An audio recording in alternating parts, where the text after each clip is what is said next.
Hello. तो आज हम न्यूक्लिक एसिड के बारे में स्टडी करना जा रहे हैं। तो आपके जो न्यूक्लिक एसिड है होते क्या हैं? तो nucleic acid are macromolecules and these are the polymer of nucleotides. Okay, nucleic acid आपके मैक्रोमोलिक्यूल्स है। मैक्रोमोलिक्यूल्स का मीनिंग है कि लार्ज साइज के मॉलिक्यूल्स होते हैं और बहुत सारे न्यूक्लियोटाइड मिलकर जो है वो न्यूक्लिक एसिड बनाते हैं। तो ये पॉलीमर हुए किसके? न्यूक्लियोटाइड्स के। अब न्यूक्लियोटाइड्स क्या होता है? Nucleotides are composed of nitrogenous base, pentose sugar and phosphate group. जो न्यूक्लियोटाइड है उसमें आपका नाइट्रोजनस बेसिस प्रेजेंट होते हैं, पेंटोज शुगर प्रेजेंट होती है और फॉस्फेट ग्रुप प्रेजेंट होता है। और उसका अपोजिट होता है न्यूक्लियोसाइड, जिसमें कि nitrogenous base and pentose sugar he present होती है और जो आपका फॉस्फेट ग्रुप है उसमें वो एब्सेंट होता है। उसके बाद है कि नाइट्रोजनस बेस होता क्या है। नाइट्रोजनस बेसिस जो है वो आपकी मेनली न्यूक्लियोटाइड में फाउंड होते हैं और ये मेनली 2 टाइप्स के होते हैं, प्योरीन्स एंड पायरिमिडीन। अब जो प्योरीन्स है, देखो ये प्योरीन का स्ट्रक्चर बनाया हुआ है, ये पायरिमिडीन का स्ट्रक्चर है। इसमें जो प्योरीन है वो आपका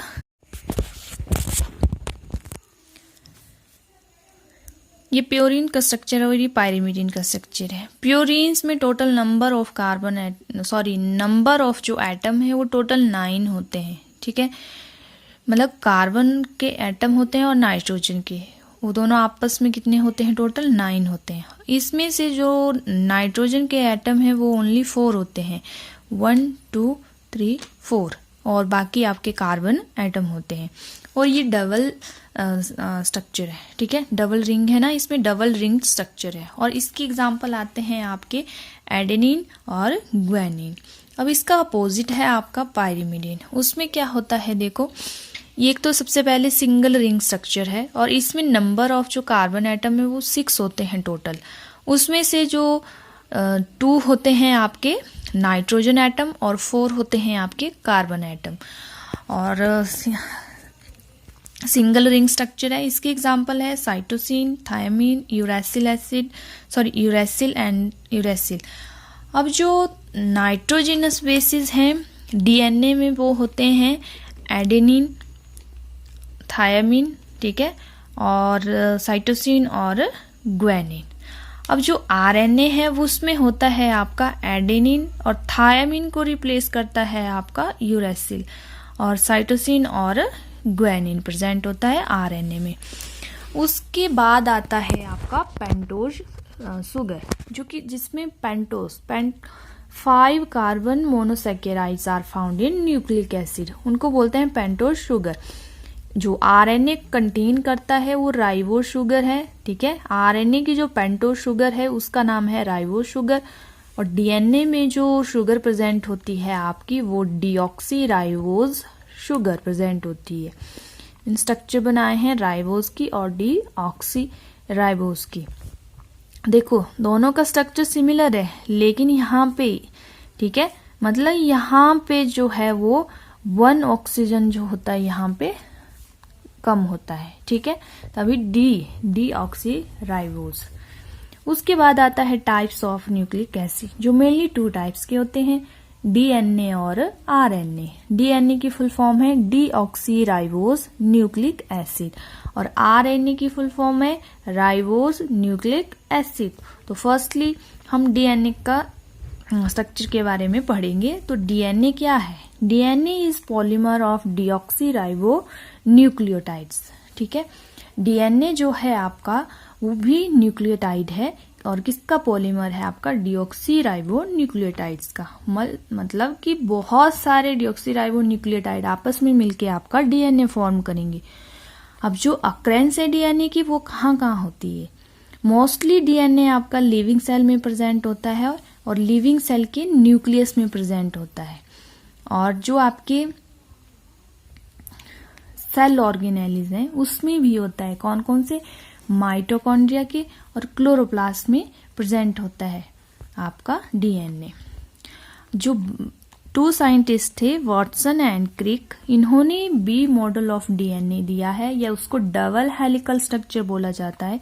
कब दिया है? 1953 में।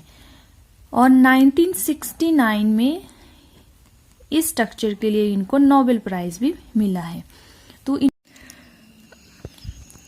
इन्होंने बोला था कि डीएनए जो है वो right handed double helical structure है। इसमें 2 पॉली और न्यूक्लियोटाइड की चेन्स होती है जो मतलब कैसे ट्विस्टेड होती है around two each other.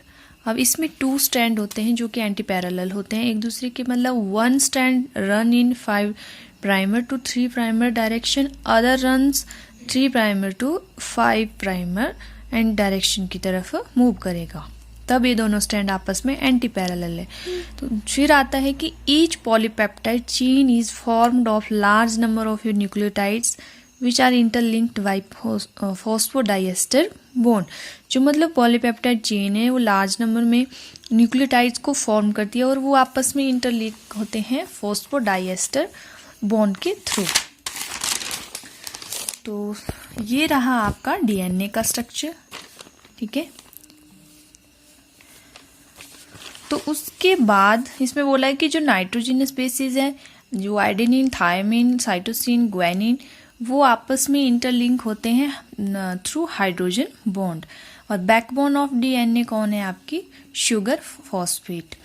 It completes 1 turn by, मतलब पूरा एक जो स्पाइरल ये अपना कंप्लीट करती है, एक टर्न कंप्लीट करता है उसका 3.4 नैनोमीटर में, और कंटेन मेनली 10 नाइट्रोजनस जो बेस पेयर होते हैं उसको कंटेन करती है। डायमीटर इसका 20 एंगस्ट्रॉम होता है और इसमें मेनली 2 ग्रुप होते हैं, major and minor group. DNA को ब्लूप्रिंट बोला जाता है। क्यों बोला जाता है? क्योंकि इसमें complete sequence of human genome होता है या फॉर्म बेसिस ऑफ लाइफ। तो ये रहा आपका डीएनए का स्ट्रक्चर, ठीक है, जो कि वाटसन एंड क्रिक ने दिया था। इसके बाद हम आरएनए के बारे में पढ़ेंगे जो कि टाइप्स ऑफ न्यूक्लिक एसिड है। तो इसको मैं आपको नेक्स्ट वीडियो में बताऊंगी। तब तक के लिए थैंक यू।